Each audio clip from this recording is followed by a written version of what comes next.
trauma is such a big part of our lives. Fortunately or unfortunately, I don't know what to say. I'm glad that people actually know about it and talk about it, but it's unfortunate that it happens, but it's there and we want to deal with it, and it affects relationships big time. So I am super excited to bring on today's guest, who herself has suffered from trauma.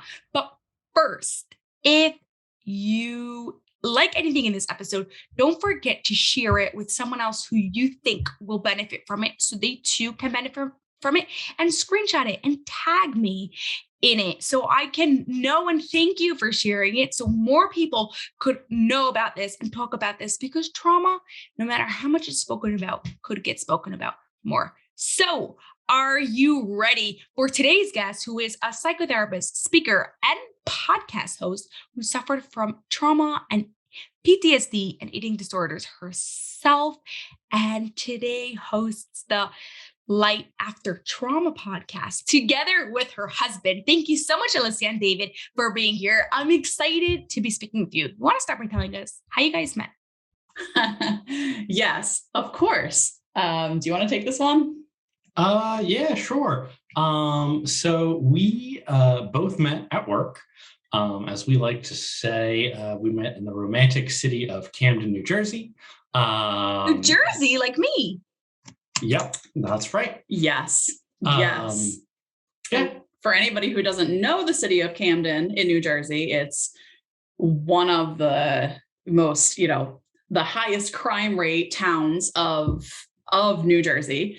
And we actually were both in there. We were working for a nonprofit. So I was finishing up my graduate degree, and it was my very first job as a therapist.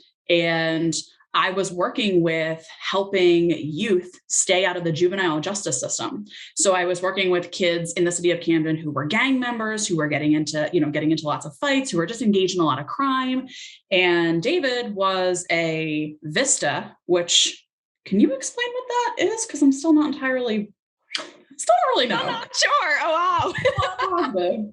Yeah, it's AmeriCorps Vista, which is Vista short for Volunteers in Service to America. Basically, it's a federal government program that encourages volunteers to kind of embed in various organizations, governments in the United States to try and build capacity so that these organizations and governments can help more people. So like what sort of programs would people with the Vista like volunteer for? I mean, it really runs the whole gamut of things. I mean, I was working in a family crisis intervention unit and trying to improve their record keeping system so that they could more smoothly process people and manage their files and stuff like that.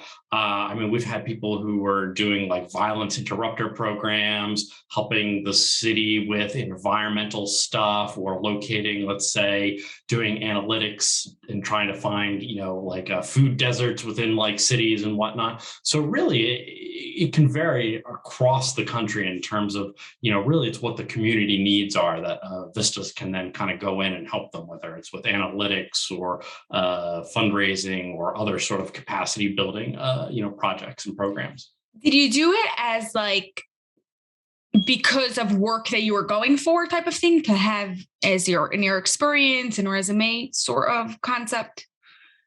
I did it because I wanted a career change. I've done a lot of volunteer work growing up and, in my 20s, and I was kind of at a crossroads with with a different job, and was like, I really enjoy, helping people. So it was kind of like the perfect opportunity to kind of switch from one job to another. And that actually led me to being hired at the same agency that I was a Vista at after my year of service was over. And one thing led to another, and I've served that organization for 4 years. And then I actually now work for the actual federal government agency, AmeriCorps. Oh, cool. Okay. And you guys are both from New Jersey, or you came there for your work? She's a Jersey girl. I'm the Jersey girl. He's from Pennsylvania. Okay. So not too far. Yeah. We live in Pennsylvania now. We tried it out in Jersey after we got married, and it just didn't work out. So we live in Pennsylvania now, but I'm the Jersey girl. Oh God. Okay. Now, how long ago did you get married? So today is March 13th. So on March 23rd, it'll be 4 years. Oh, congratulations. And how has your relationship changed from when you first met now, like 4 years later? Or even more than 4 years, because plus your dating period. And yeah, we dated for about 8 months before we got engaged. So not very long. How has our relationship changed? I feel like we have really gotten down this concept of what it means to have unconditional love. Our relationship has seen so much in the last 4 years. I am a survivor of, I have complex PTSD. So I am a survivor of an extensive amount of trauma and abuse. And David comes from a background where he's just not, he doesn't have a history of trauma. Everything has really been honky dory for him. So because I have people that like just think everybody has perfect lives. Obviously not really actually thinking that, especially if you volunteer in such places, but yeah, exactly. I mean, David is like, he's just this like happy-go-lucky guy. And I, struggle with PTSD and I've struggled with an eating disorder. So I really think that, throughout our marriage, I've done a lot of recovery work. And I also had a lot of instances where I was sick physically. I actually, a couple months ago, just had surgery for endometriosis, and that had me really sick for about a year. So I also started my own business and then started up a second business when I started a podcast two years ago. So we have learned, in that time, he also had a whole career change. He also had to study for tests. And I feel like we learned what unconditional love is, in the sense that it's not this quid pro quo relationship. It's not tit for tat. It's not, I did something for you, so you do something for me. It's been stages of our lives where I'm much needier. And he takes on a lot of the household chores and taking care of the dogs and just a lot of that, like, groundwork just to keep the household running. But then there have been times where he's had to study and he's been locked in his office for 16 hours a day. And I'm the one that's taking care of the dogs, the dishes, food, everything. And I think that was a really hard lesson, because I think going into marriage, there was this expectation, I think, at least for me in any way, that like, I have to do something for you because you did something for me. And it just doesn't work like that. And I feel like that's like a really important lesson that we learned from marriage. do you think there was a specific event, like you remember, okay, when I was sick or when he was this thing, like a specific time that it actually clicked and like everything fell into place? Or was like a buildup of little different events that have come to this point? What do you think? I'd probably say it's a lot of little different events, throughout our marriage, throughout the time we've known each other. Because I think it's one of those things, especially as someone who is a trauma survivor, right? It is kind of that, the first time I say, well, I don't care if I'm doing 80% of the work around the house and doing this, that, and the other thing. Like, this is where you're at right now with physically or mentally or professionally or whatever. And like, so you can't do, 50-50 or 60-40 or, some sort of like even split or something like that. So, and I think it's just taken a while to kind of have that lesson sink in. Like, if I have to do 100% of the work for 6 months, or you have to do 100% of the work for, 3 months or whatever, that doesn't matter, because we love each other and that's what we do. Yeah, we are each other's biggest fans and biggest supporters. And when you look at it from that kind of framework, it takes away any potential bitterness that I think could be there. I have been in many relationships prior to my marriage where it has been tit for tat, right? It has been, I have done this for you, so what are you doing for me? And I see now that that's because I wasn't supported. That person was not my, not a fan. I didn't have a fan in them, right? I know I have a fan in him where he wants to see me succeed and vice versa. So there's really nothing too big or too small that we are willing to do for each other. even if it means that for right now, the housework is unequal. Yeah. That makes a lot of sense. And sometimes it could be like hard in the actual moment, but like when you, like you said, you realize that you're each other's biggest fans and even more importantly, biggest supporters. And like it comes more from a place of love and not just like, oh my God, I have to do this type of thing. Yeah, I think that's really important that you say that, because I think it's normal to kind of feel a sense of frustration in those hard times. I know we've both been there. There have been times where each of us have sobbed about feeling like we're burnt out and overwhelmed, and we talk about it. And then we kind of get grounded in each other and like, what's the goal here? What are we doing? How can we maybe change what we're doing to take better care of one another? Like, so it's not that you never get upset or overwhelmed, but you're still able to keep the focus on loving each other and supporting each other through all of that. Yeah. You're human still, Yeah. Exactly. Now, is trauma and like PTSD something you talk about constantly, like regular normal language in your relationship, or not very often? Absolutely. I think that David has had to learn a lot about trauma, and he's done really well. And I think it's been really important. He's come to therapy with me to learn more about it, but you've also done your own research. Yeah. I've really just tried to, realizing this is kind of a big deal, quote unquote, for Alyssa. Yeah, I've definitely come to therapy. I've definitely done my own research. It's like part of the unconditional love part, right? It's like, okay, I know this is something that's affecting you in a lot of different ways. And so I just need to learn more about it so that I can better support her and love her and help her through it. Now, do you have any advice for anyone who's is in a relationship with someone who's gone through trauma? Um, yeah, I would say, one would definitely be, try and do some research. You don't need to necessarily go write a book about it or anything like that. But even just some basic research on some sites, Google, right? Obviously a great tool. Even half an hour, here or there has been, at least for me, immensely helpful to kind of understand what's going on.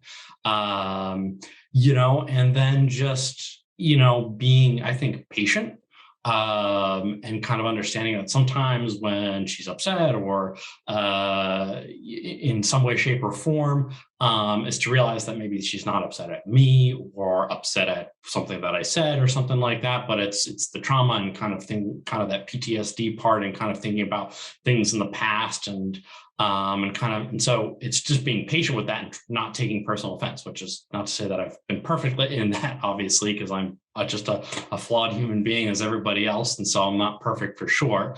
But yeah, I just, always try and take it the perspective of, okay, this is what she's feeling right now. Doesn't necessarily mean that, she's upset at me or something I did, or that, she said something to me and maybe I'm taking it, like, I have to realize, hey, maybe I'm taking this the wrong way. Maybe it's like not actually about me. It's about something else. Yeah, I was also going to say, add to that, the research part. Do your research and do specifically on what your partner, the trauma your partner had, because you may, let's say, even if you've gone through your own trauma and had, let's say, been sexually abused, someone who's been physically abused has very different like reactions and fears, and it just comes out. Some stuff could be similar, but sometimes even just the motivation of it could be very different. Yes, absolutely. Yeah. And then I think the other part of that is also just asking. Yeah. He will ask, right? If he's unsure and he's feeling a certain kind of way, he'll say it. And then I can sort of say, no, this is where I'm at, or yes, I'm mad at you, or, he can get some clarification. Yeah. Now, Alicia, what do you have for people that have like similar situation, like you have gone through trauma, have PTSD, and are in now a relationship that they hope is extraordinary? What's the advice that I can give? Yeah. For people who have PTSD and are in a relationship? Exactly. Is to bring them into your healing journey.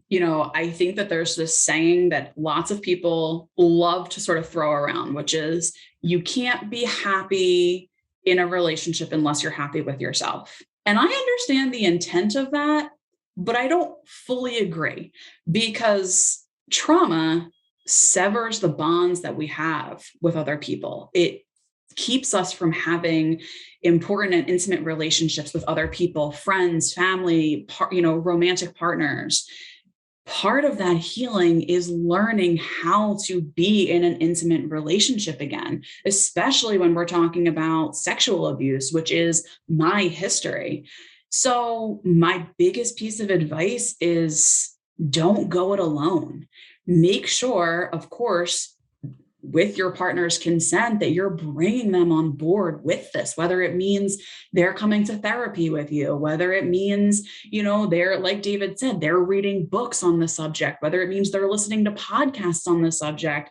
Don't go it alone, because we heal from trauma best when we are able to have meaningful relationships in our lives. Now, that is so hard for people who have trauma. It's one of the hardest and scariest things in the entire world. 1,000%.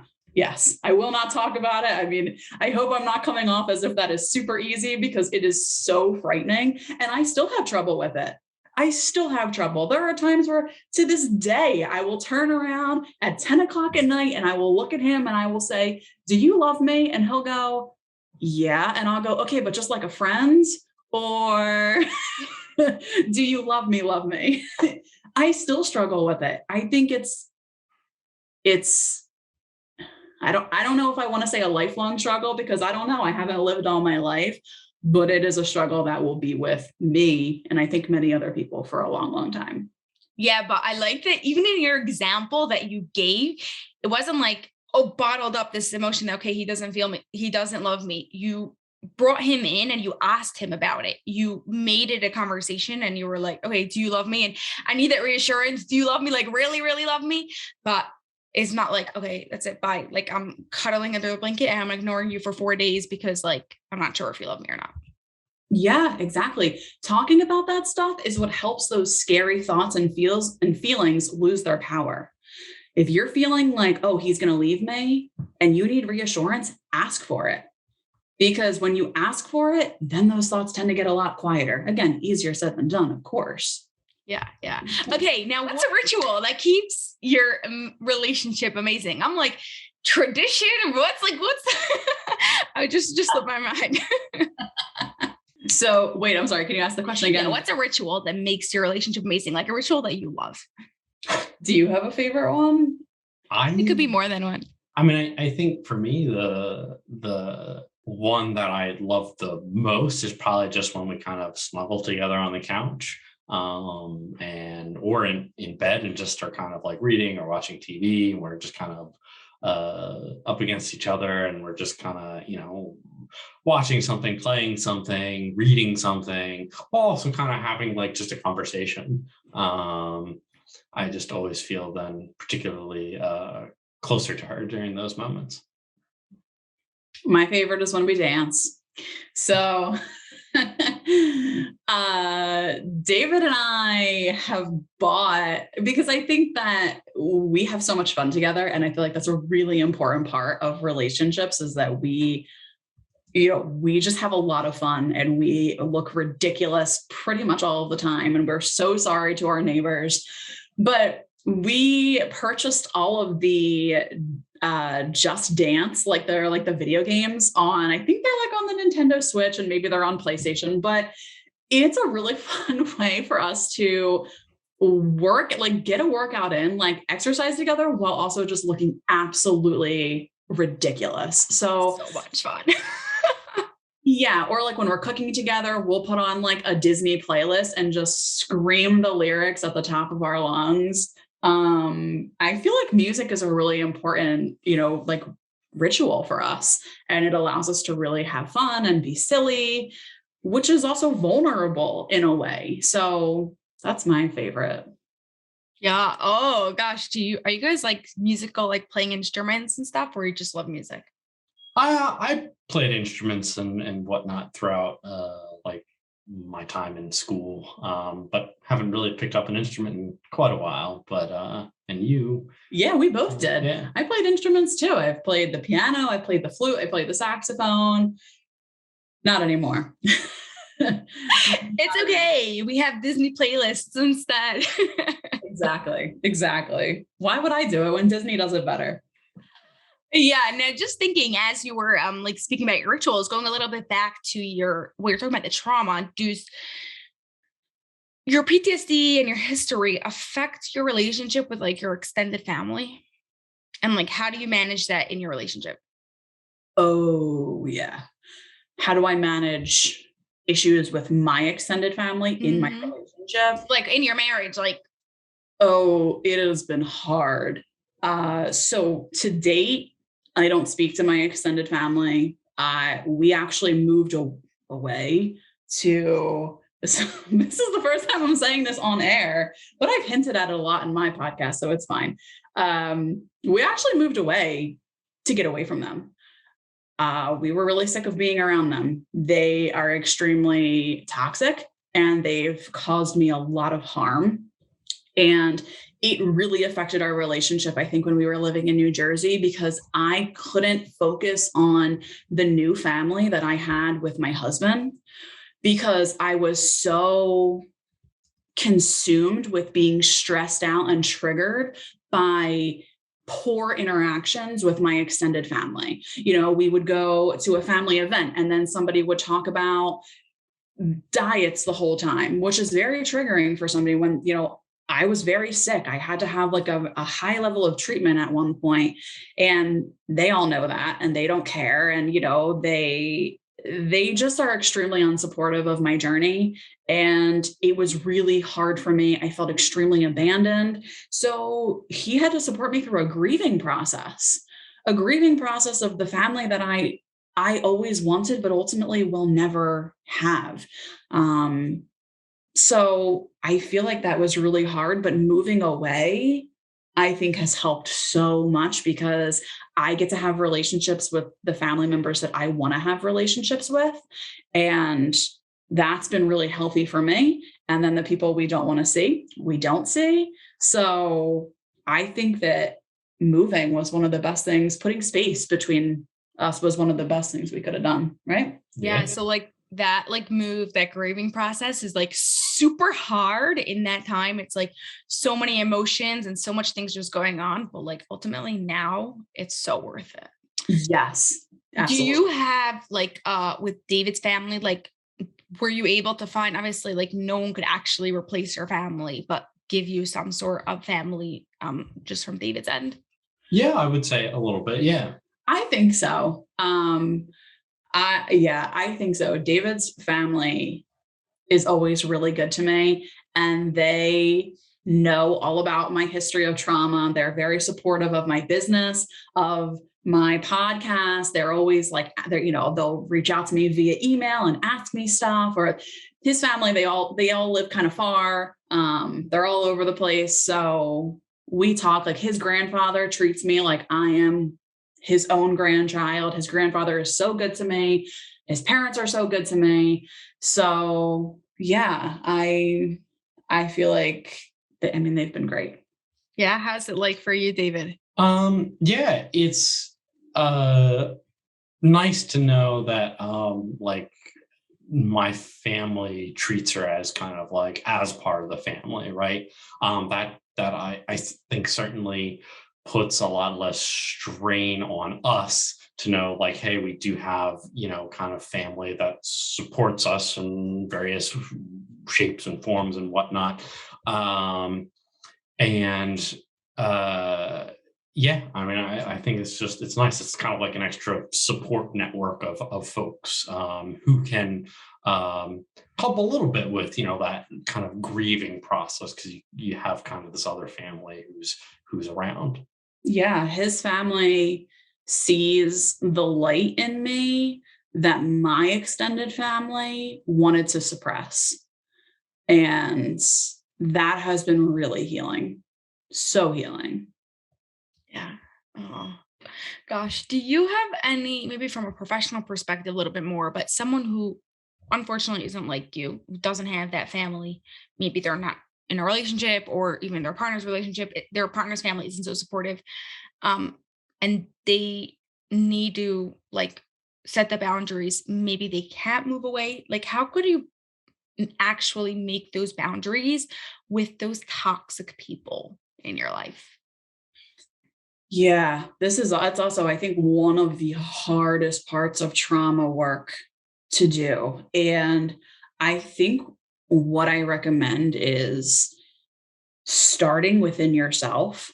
If you can't move away or have a conversation, like if you are having an issue with, let's say, your mom, and you can't confront your mom because it's not going to go well, and or you just don't feel ready. Well, maybe one thing you can do is set a boundary within yourself, meaning, let's say you do not want to be around your mom because your mom is always talking about food, always talking about eating disorders, and you're going through your own recovery. Well, that boundary that you can set within yourself can look like, I am going to reach out to a friend, or maybe I'm going to have my phone on hand, and I'm going to either ask that friend, if, as soon as my mom starts talking about something that's triggering for me, I'm going to reach out to that friend, and I'm going to tell that friend to give me a call so I can pick up the phone and step out of the room.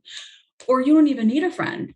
You look down at your phone and you go, oh, I really got to take this. I'll be right back, and remove yourself from the room.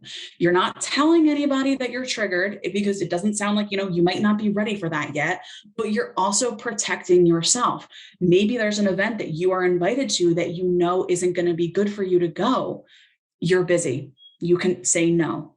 Give yourself the power to say no and to remove yourself from situations, even if you're not able to confront people yet.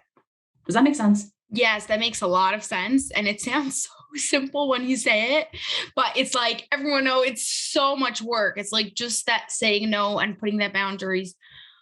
Yes. My favorite thing that I heard about boundaries is that boundaries isn't just about like pushing people away. It's about protecting you and protecting the other person. So it's not only better for you, it's better for the other person when you have to like say, oh, I can't come to this event, or I need to step out of the room right now, or whatever it is. Absolutely. Absolutely. Gosh. Okay. Now, before we get to our final question, where could life fixers connect with you and learn more about you and hear your podcast?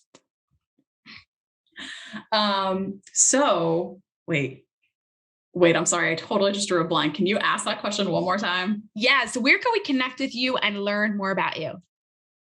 Sure. So you can connect with me either on my website, which is lightaftertrauma.com. That's where my blog is. That is where my podcast is. My podcast is called Light After Trauma.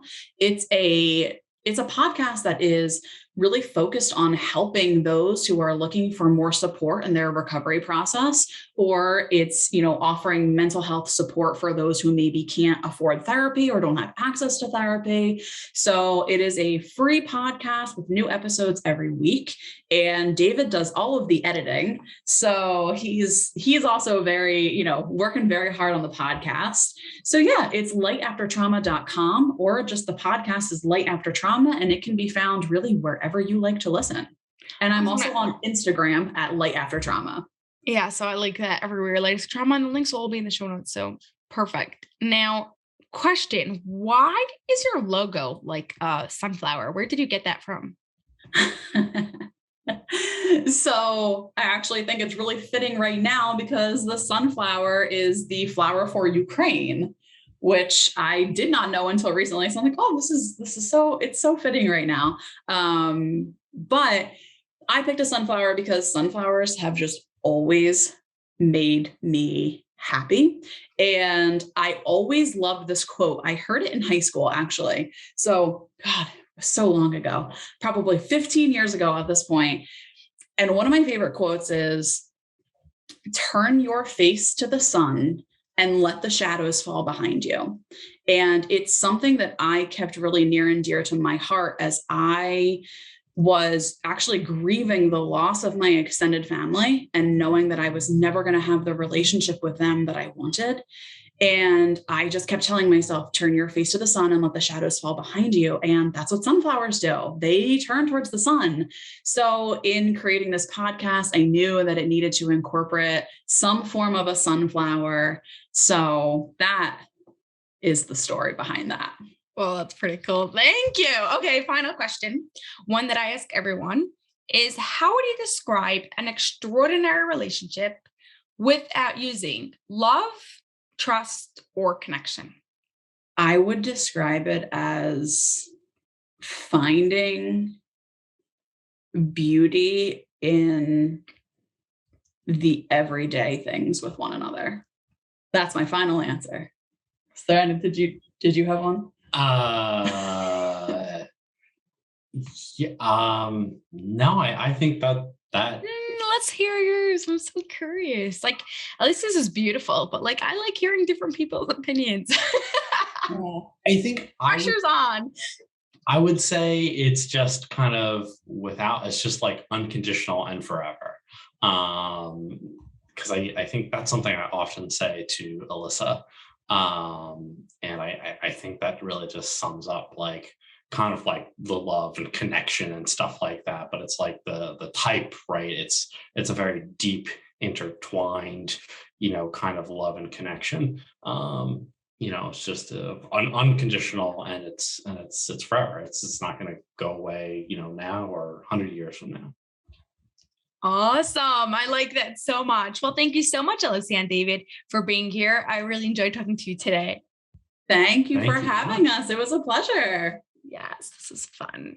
That's all for this episode of the Life Picks University podcast, but I have a huge favor to ask of you that will not only support the show, but will also help the people you love most. We are striving for 1 million downloads by the end of 2025, and we can't do this without your help. If you love this episode, please share it with 2 of your family and friends so they too can rewire their brains to have an extraordinary marriage. It was awesome spending time with you, and I'll see you on the next episode.